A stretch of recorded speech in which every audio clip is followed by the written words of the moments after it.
నమస్తే. Welcome to our channel. ప్రస్తుతం మనతో పాటు సీనియర్ జర్నలిస్ట్ కిరణ్ పోల్దాస్ గారు ఉన్నారు. నమస్తే సార్. నమస్తే అండి. సార్, నరేంద్ర మోడీ గారు ఏదైతే ఢిల్లీలో సంక్రాంతి ఈవెంట్ జరిపించారో అక్కడ చిరంజీవి గారిని, పివి సింధు ఇలా చాలా మంది వెళ్లారు.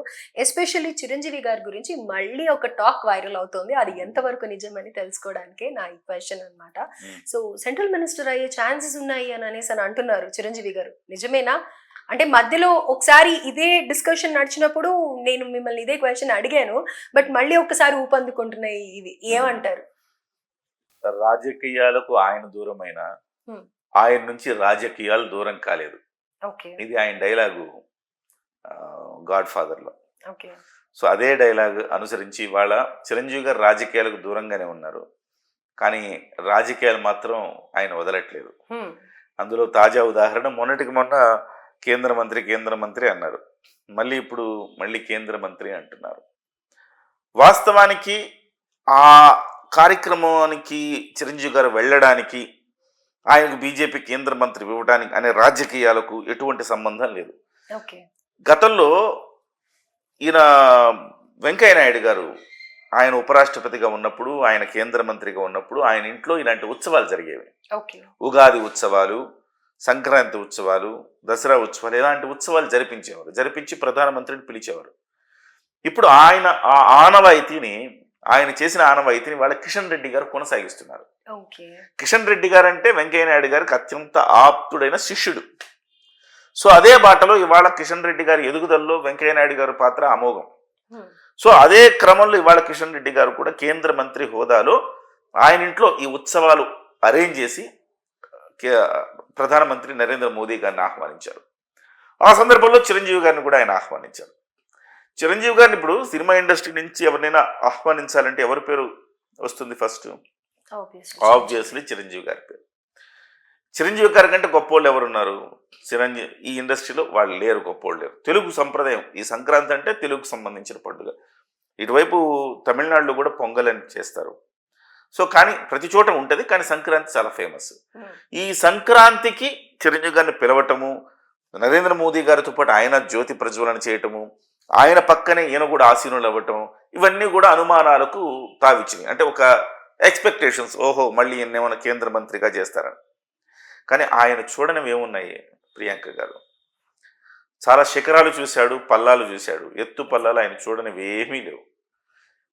కేంద్ర మంత్రి అయ్యాడు, రాజ్యసభకు ఎంపికయ్యాడు, అలాగే అసెంబ్లీకి ఎంపికయ్యాడు. ఇవన్నీ రాజకీయాలు ఆయన చూడాల్సింది చూసేశారు. ఒక ముఖ్యమంత్రి చూడలేదు అంతే ఆయన. అయితే ఇప్పుడు చాలా మంది అనుకుంటున్నట్టుగా ఆయన కేంద్ర మంత్రి ఇస్తారంటే ఆయన చూసేసాడు కదా ఆల్రెడీ. కొత్తగా కేంద్ర మంత్రి ఇవ్వడం ఏముంటుంది? ఆయనకి అది కిక్ ఇవ్వదు. పోనీ చాలా మంది అనుకుంటున్నారు పవన్ కళ్యాణ్ గారు అంతిమ లక్ష్యం వాళ్ళ అన్నయ్య గారిని ముఖ్యమంత్రి స్థానంలో కూర్చోబెట్టడమే అంటున్నారు. కానీ రొచ్చు రాజకీయాలు నాకు పడవు, నేను రాలేను అని అన్నారు. మరి రొచ్చు రాజకీయాలు పడనప్పుడు ముఖ్యమంత్రి స్థానంలో కూర్చుంటే మళ్ళీ రొచ్చు రాజకీయాల్లోకి రావాల్సిందే కదా. సో ఆ రకంగా కూడా ఆయన ముఖ్యమంత్రి పదవిని తీసుకోడు చెప్పినా కానీ. ఇక ఇంకేదైనా ఆప్షన్ అంటే మూడవది గవర్నర్ అంటున్నారు. గవర్నర్ పదవి చాలా చాలా చిన్న కూడా వస్తుంది. గవర్నర్ పదవి సుదీర్ఘకాలం పార్టీలో సేవలు అందిస్తే ఆటోమేటిక్ గా వాళ్ళని ఏదో ఒక ప్రాంతానికి గవర్నర్ గా నియమిస్తున్నారు. ఈ గవర్నర్ పదవి కూడా ఒక రకంగా చెప్పాలంటే ఈ తమిళనాడు తెలుగు నాట వివాదాలకు నిలవైన పదవే అది, గవర్నర్ పదవి కూడా. సో అది కూడా చిరంజీవి గారికి చిన్న పదవే అని నా ఉద్దేశం. లాస్ట్ గా అసలు పొలిటికల్ ఎంట్రీ ఇస్తారా చిరంజీవి గారు? చిరంజీవి గారు పొలిటికల్ ఎంట్రీ ఇవ్వకపోవచ్చు, కానీ అంతకు మించిన స్థానం ఆయనకు లభించవచ్చు అని ఢిల్లీ వర్గాల నుంచి సమాచారం అందుతోంది. మీరు ఇంకా క్యూరియాసిటీ పెంచుతున్నారే తప్ప ఎక్కడ మమ్మల్ని ఓకే ఇదేమన్నా వస్తుందేమో అని ఇవాళ కామ్ డౌన్ చేయట్లేదు. చాలా కాలంగా మనం చూస్తూ ఉన్నాం, మనకి రాజ్యాంగబద్ధ పదవుల్లో అత్యున్నత పదవి రాష్ట్రపతి, ఆ తర్వాత పదవి ఉపరాష్ట్రపతి.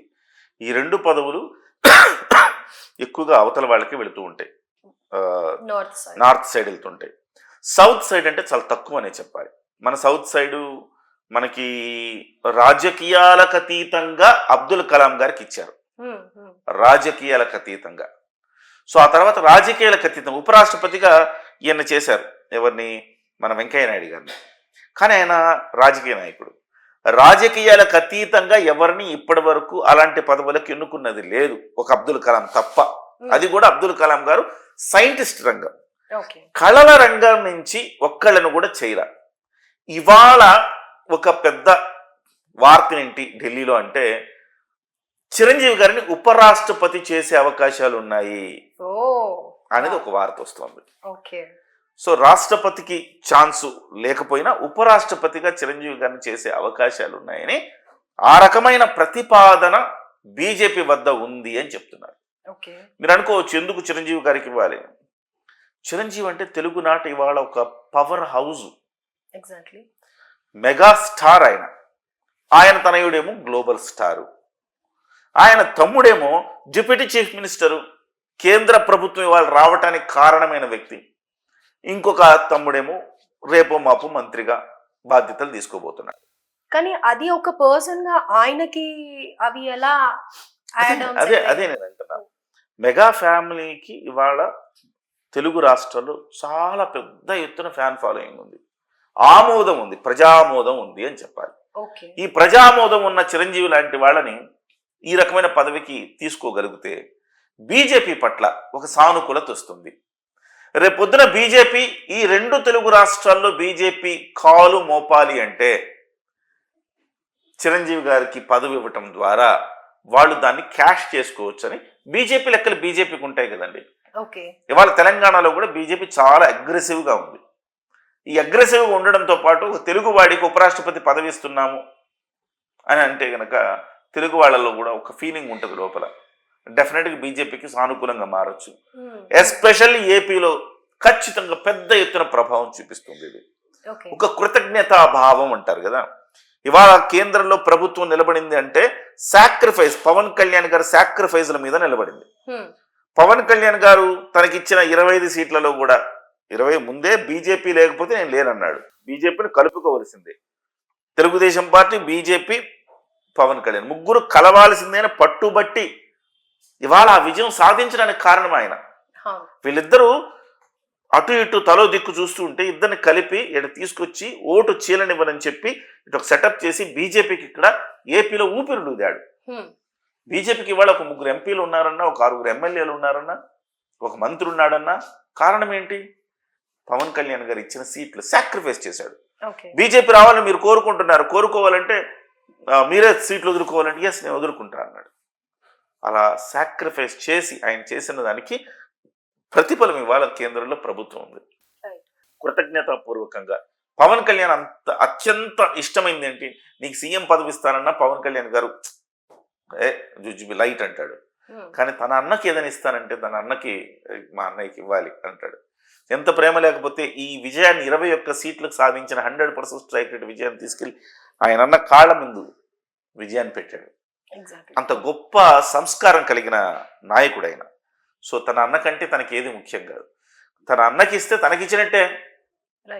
కాబట్టి ఈ రకంగా చూస్తే అంతకు మించి రాజ్యసభ, కేంద్ర మంత్రి, అంతకు మించి ఉపరాష్ట్రపతి స్థాయిలో ఆయనకి పదవి ఇచ్చే అవకాశం ఉందని ఢిల్లీలో కొంత సమాచారం వస్తుంది. చూడాలి మరి. Thank you sir.